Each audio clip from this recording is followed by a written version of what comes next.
Hey friends, welcome back to my channel. I am so glad that you could join me today. Today, I thought I'd share with you a project that I decided to do just because I need something completely different. There's a lot of stuff going on, and I need something different, something to, work on that's completely random that I usually or have never done before.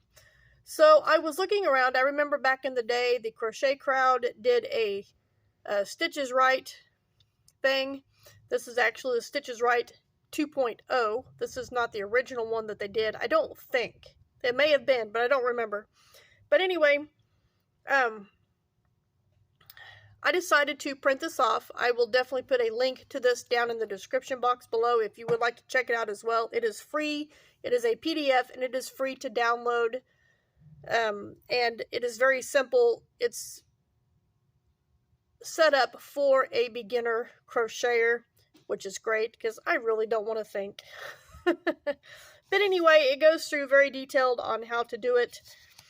It tells you need to use, well, they use 6 different colors is what this uses, and suggests an I9 or an I or a 5.5 millimeter crochet hook, which that's what I'm using. And for me, I think if I were to do this again, I would step up at least 1, maybe 2 sizes of crochet hook, because my first section just kind of twists when I, get it done.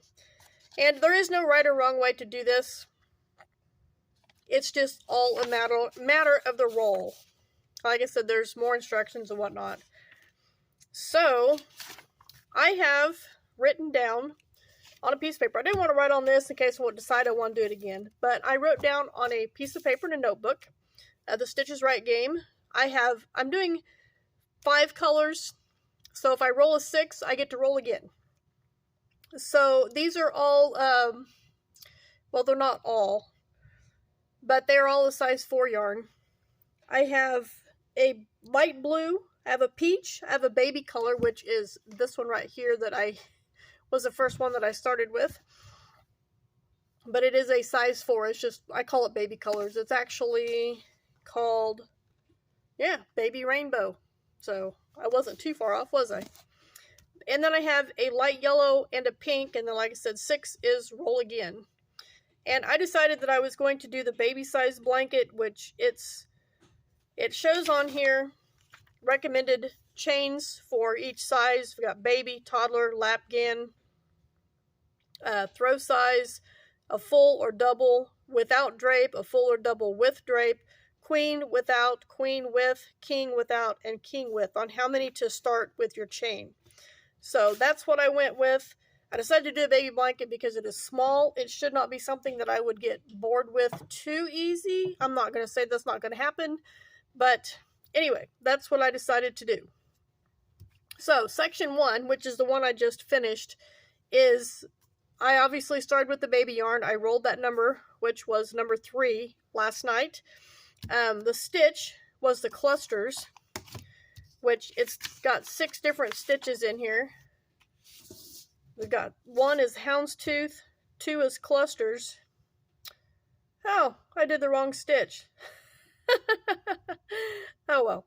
2 is clusters, 3 is popcorn, 4 is treble ribs, 5 is another popcorn stitch, or this is a faux popcorn. I guess that's how you say it. And then there's popcorn stitch for 5, and then number 6 is loop tracks. So, and then if you want to spin ahead, they've got boxes here to where you can, write down your color and your stitch number. And each of these are an 8-row repeat. Well, it's actually a 2-row repeat, but there's a total of 8 rows. So your setup row, and then there's, 6 rows. And then the finishing row, which the setup and the finishing rows are single crochet on every row. And yeah, so I'm going to have to change mine because I goofed. Because it did say clusters. I must have rolled a 2. But for whatever reason, I did number 3. So let's change that. Change that. And this is, actually it's popcorn. F A-U-X, popcorn. Alright, so as you see, I did go ahead and roll for my yarns for the next 2 sections so that I could put them in my bag for the weekend. Whether or not I get to work on this, I don't know. But before I dig out the yarn and we go on with seeing what we're going to do for section 2, let me show you the first section that I have. And like I said, I goofed. I did the popcorn instead of the clusters, but that's okay. This is what I have. And it is, I don't know how long it is, but as you can see, it likes to curl. It curls a lot. And it is, yeah, like I said, next time, maybe it'll straighten out the bigger it gets. But next time I think I will use a bigger crochet hook. And I do. I like the way this looks so far. I like this stitch. And I am marking the front side of my project as stated in the instructions because all of your stitches happen to be on the front side. So looking at the stitches, you do a row of single crochet, you do your pattern on the way back, and then you do a row of single crochet, and so on. So yeah, this is what I have so far. Here is the back side. It is just a solid pattern on the back side, which that is fine. And I am ready to go on to section number 2. So I'm going to put my baby colored yarn away. The next color, section 2 says peach, so we're going to pull out the peach. My peach is actually a Craft Smart peach color, and the colorway is, of course, peach. So that's what I got. And we're going to roll and see what pattern we're going to do. Now let me get the app up here. Okay. I decided to put an app on my phone so that I can roll anywhere that I am and not have to worry about carrying a dice with me. So, are we ready to roll? Here we go. Oh, that just changes the dice. There we go. It is a 3. That is the one that I just did. So, since I have just done this stitch, I am going to roll again because I don't particularly want the same stitches next to each other. Even though they would be the same color. Maybe I should. Okay, we'll leave it. So, what color was 3 yarn? This app seems to favor the number 3. Oh, number 3 yarn is the baby yarn, so that's why I started out with the baby yarn. And it rolled a 3. So, like I said, I've noticed with this app, I think I will, after this, I will not use the app. I will actually get a dice and carry it around with me because it will be more random than this app. Because this app tends to do the same things over and over. It's like, it knows it rolls a 3, then a this, and then this. And it's done this repeatedly multiple times. Now, I'm going to roll again. I don't want to do the same stitch pattern. So we've got a 1. That's better. Something different. So the number 1 stitch pattern is the houndstooth. So I'm going to have to figure out how to do this. It's just a single crochet, then a double crochet, single crochet, double crochet. Oh, that doesn't sound too difficult. Sounds rather simple. All right. So let's write that down.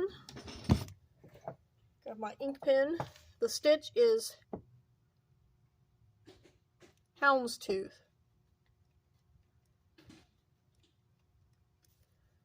Number 1. And this one I did number 3. All right.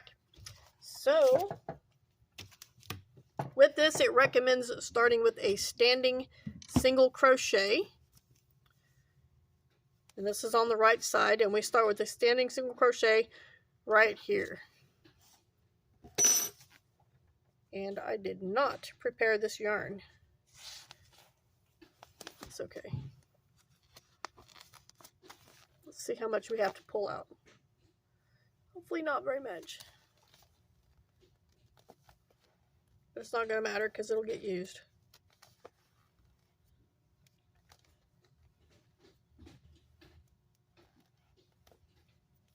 Oh, I hate it when that happens. Surely that little tail's in there somewhere, right? I don't want to pull that big old bunch out.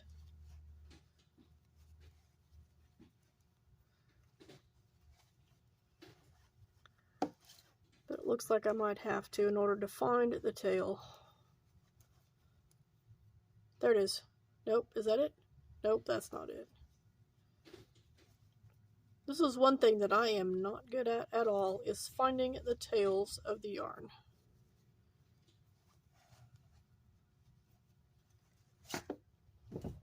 Nope.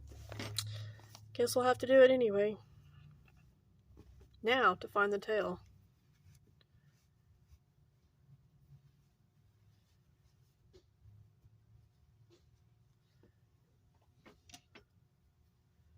There we go. I would have never found that. It was stuck way down in the middle. Alright, so the first row is single crochet,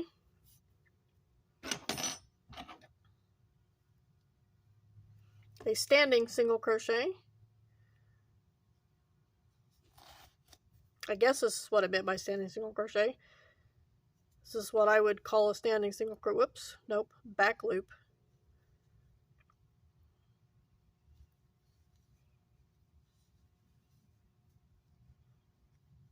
Alright, there we go. Now we do single crochet in all back loops all the way across.